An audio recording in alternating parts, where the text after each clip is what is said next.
Welcome to Suman TV. నేను ఇప్పుడు ఇపియాన్ pain management centre లో ఉన్నాను. మీరు ఈ పేరు బాగా వినే ఉంటారు. సర్జరీస్ లేకుండా ఎలాంటి పెయిన్ అయినా పిఆర్పి ట్రీట్మెంట్ తో హీల్ చేయొచ్చు అని డాక్టర్ సుధీర్ గారి ద్వారా విన్నాము. బోల్డ్ అంత మందికి ఆయన ట్రీట్మెంట్ చేశారు. బోల్డ్ అంత మంది అనే కన్నా వేల మంది పేషెంట్స్ ని హీల్ చేసి పంపించారు. అసలు హీలింగ్ ప్రాసెస్ ఎలా ఉంది, నిజంగా అంత హ్యాపీగా ఒకవేళ పెయిన్ ఉంటే నడవగలుగుతున్నారా నీలో, లేకపోతే వేరే ఏదైనా పెయిన్స్ అయినా అంత క్లియర్ గా హీల్ అవుతున్నాయా అని తెలుసుకుందాం. నమస్తే అండి. నమస్తే అండి. సో మీ పేరు? వెంకటలక్ష్మి. ఎక్కడి నుంచి వచ్చారు? గోవర్కన్. ఫస్ట్ ఈ క్లినిక్ వచ్చారా లేకపోతే ఎక్కడికైనా వేరే ప్లేసెస్ కి వెళ్ళి మళ్ళీ ఇక్కడికి వచ్చారా? వేరే కాడికి వెళ్ళినాము. వెళ్తే అక్కడ ఏంటంటే థర్డ్ ప్లేస్ లో ఉన్నది. మీకు ఆపరేషన్ ప్రాబ్లం ఏంటి? కాళ్ళు నొప్పి. మోకాలు అరిగిపోయిందని చెప్పారా? మోకాలు అరిగింది, థర్డ్ ప్లేస్ లో ఉందని అన్నారు. థర్డ్ లో ఉన్నదంటే ఆపరేషన్ చేయాలి అని అంటే నేను వద్దని ఇక్కడికి వచ్చేసిన. వేరే దగ్గరికి వెళ్ళినప్పుడు వాళ్ళు సర్జరీ చేయాలని చెప్పారు. చెప్పేస్తే నేను ఇక్కడికి వచ్చేసిన. ఎందుకు అని అంటే సండే స్పెషల్ వస్తుంది కదా, ఓకే, దాన్ని చూసుకొని వచ్చేసిన. ఓకే, టీవీలో సోషల్ మీడియాలో చూసి ఇక్కడికి వచ్చేసిన. వస్తే ఓకే, పర్లేదు. ఇప్పుడు కాన్ఫిడెన్స్ వచ్చిందా మీకు? ఇక్కడ ఫస్ట్ చెప్పినప్పుడు సర్జరీ అవసరం లేదు, ఓన్లీ పిఆర్పి ట్రీట్మెంట్, ఇంజెక్షన్ చేస్తాము, ఇవన్నీ ఎక్స్ప్లెయిన్ చేస్తారు కదా, అప్పుడు కాన్ఫిడెన్స్ వచ్చిందా మీకు? వచ్చింది. అంటే చూస్తాము, ఫస్ట్ చేయించుకుంటే తర్వాత ఎట్లా అయిందంటే ఓకే పర్లేదు. నేను ఫస్ట్ నడవలేని పరిస్థితి. అక్కడ నాకు ఏంటంటే కార్లో కూడా ఎక్కడానికి ఇబ్బంది ఉండేది. కార్లో ఎవరన్నా హెల్ప్ చేసి తీసుకెళ్లే వాళ్ళ? మా పాప తీసుకొచ్చి ఆ కార్లో కూర్చోబెట్టి తీసుకొని వచ్చింది.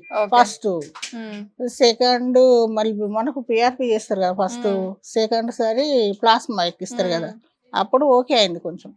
అంటే రెండు కాళ్ళకి చేయించుకున్నారా? రెండు మోకాళ్ళకి? ఫస్ట్ ఒకటి చేయించుకున్నా, తర్వాత ఇది చేయించుకున్నా. ఇది చేయించుకోగానే బాగా కాన్ఫిడెన్స్ చేసింది. వచ్చేసి మళ్ళీ దీన్ని చేయించుకున్నా. ఓకే, ఇప్పుడు పర్లేదు, నేను బాగానే నడుస్తాను. అసలు నడవలేని పరిస్థితి నుండి ఇప్పుడు మామూలుగా బాగానే నడుస్తున్నా. నడుద్దామా మరి ఒకసారి? నడుస్తా.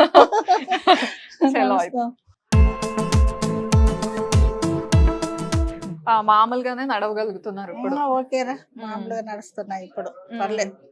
అంటే ఎన్ని సిట్టింగ్స్ అయ్యాక నడవగలుగుతున్నారు? ఫస్ట్ సిట్టింగ్ అవ్వగానే కొంచెం నడవగలిగారా? పర్లేదు, ఒక ఫస్ట్ సిట్టింగ్ కాగానే నడుస్తున్నా. ఫస్ట్ సిట్టింగ్ అవ్వగానే నడవడం కాన్ఫిడెన్స్ వచ్చిందా? ఓకేరా, ఫస్ట్ నుంచే స్టార్ట్ అయింది. ఇంటికి వెళ్ళానే పర్లేదు. ఫస్ట్ పిఆర్పి చేస్తారు కదా, తర్వాత కొంచెం తగ్గినట్టు అయిపోయింది. మళ్ళీ మనకు ప్లాస్మా ఎక్కిస్తారు కదా, ఎక్కించినప్పుడు మామూలుగా అయిపోయింది. సెకండ్ థర్డ్ అయ్యేసరికి నార్మల్గా అయిపోయింది. ఓకే, ఫస్ట్ ఒక మోకాలు కోసం వచ్చారు ఇక్కడికి, కానీ బాగుంది ఈ ట్రీట్మెంట్ అని చెప్పేసి ఎందుకు డౌట్ ఉంచుకోవడాన్ని రెండో కాలు కూడా చెక్ చేయించుకున్నారా? అది కూడా అరిగిపోయింది. ఇది ఇప్పుడు స్టార్ట్ అయింది, జస్ట్ స్టార్ట్ అయింది. ఎందుకు లేని రెండు స్టార్ట్ చేశారు ముందుగానే, ప్రికాషనరీ. హ్యాపీగా ఉన్నారా ఇప్పుడు నడవడం? చాలా సంతోషం. అంటే సైడ్ ఎఫెక్ట్స్ గానీ అసలు ఏం లేవా? అలాంటి ఏం లేవు సైడ్ ఎఫెక్ట్స్. మరి డాక్టర్ సుధీర్ గారు మాట్లాడి ఏం పర్లేదు మీకు ఈ ట్రీట్మెంట్ తో క్లియర్ అయిపోతుందని ఏమన్నా చెప్పారా? అన్నారు, వచ్చిండు, మీకు ఏం కదమ్మా, బాగానే ఉంటావు, ఇప్పుడు ఏందమ్మా ఈ చిన్న ఏజ్ లో మీరు వచ్చి ఇట్లా అయిపోయింది మీకు అని అన్నారు.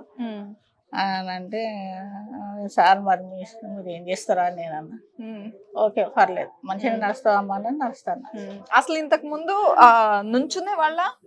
నిలబడలేరు, ఇంత టైం దాకా నిలబడలే నేను. ఓకే ఓకే, అసలే నిలబడలే. ఓకే, అయితే ఈ పిఆర్పి ట్రీట్మెంట్ తో చాలా హ్యాపీగా ఉన్నారు? చాలా పర్లేదు, నాకైతే ఓకే.